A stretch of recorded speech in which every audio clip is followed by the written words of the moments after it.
What's going on, everybody? RJ Ochoa here from SB Nation's bloggingtheboys.com. And Sunday was not a fun day. America's team falling on the road 13-9, losing to the New England Patriots. You know, people have been saying, can the Cowboys beat a team with a winning record? Can they beat a team of Super Bowl quality? They had their shot, they had an opportunity. They went to Foxborough on Sunday and they didn't even score a touchdown. The Cowboys losing 13-9, the latest level of disappointment. Cowboys owner, president, general manager Jerry Jones, he spoke after the game. He said he was frustrated with the coaching staff. He's talked specifically about how he was frustrated with special teams. This is too talented of a team. Are the New England Patriots very good? Yes, we know that. Do they have a very good defense? Of course. Are they the best team in the world? Obviously. Have they been doing this for a million years in a row? We all know that. However, the Dallas Cowboys were in this game. They had an opportunity. They were facing 4th and 7 late in the game, and a lot of people wondered why the Cowboys decided to kick a field goal there. And you look at it, there's a lot of analytics that support the Cowboys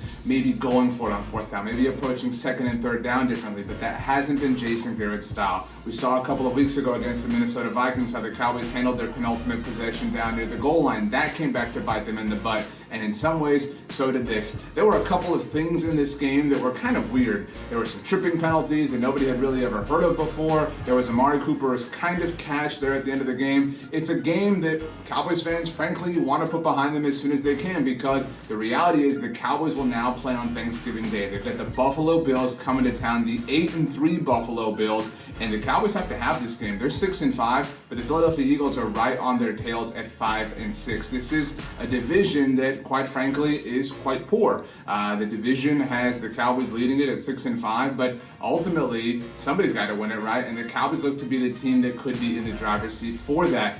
Even if they win the division, though, could the Cowboys consider a head coaching change at the end of the season? We heard on Sunday morning that Jason Garrett might be the apple of the Big Apple's eye. Jason Garrett, as you know, was a former player for the Cowboys and New York Giants, and apparently if the Giants decide to move on from Pat Shurmur, they could be very interested in Jason Garrett himself. And you look at what happened with the Cowboys on the road in New England, they're not winning those big games. They're not winning those clutch games. They're just piling up some wins against some lower quality teams. And while that might net them a division title in 2019, it's not what this type of roster can do. It's a very, very tricky situation, and one that is quite stressful, especially as we approach the holidays. Maybe everybody will find some Thanksgiving food to eat to calm themselves down. It's going to be a very busy week, really the next 2 weeks here at Blogging the Boys, because the Cowboys play on Thanksgiving Day and they travel to take on the Chicago Bears on Thursday Night Football 7 days later. We'll have you covered for all of that fun at bloggingtheboys.com, of course. Make sure you also subscribe to the Blogging the Boys podcast feed, where you can hear us talk about everything. And while you're at it, make sure you subscribe right here to the Blogging the Boys YouTube channel, where you can get film reviews, you can get game recaps, you get all sorts of fun. And make sure you head, by the way, to the Blogging the Boys fan shop, where you can get one of these, a Blogging the Boys t-shirt. Rep the best source for Dallas Cowboys content on the web. Just ask Good Morning Football's Kyle Brandt. He knows where you have to go. That's Blogging the Boys, baby. Hey, have yourself a great day. You know why? Because you deserve it. We'll see you next time.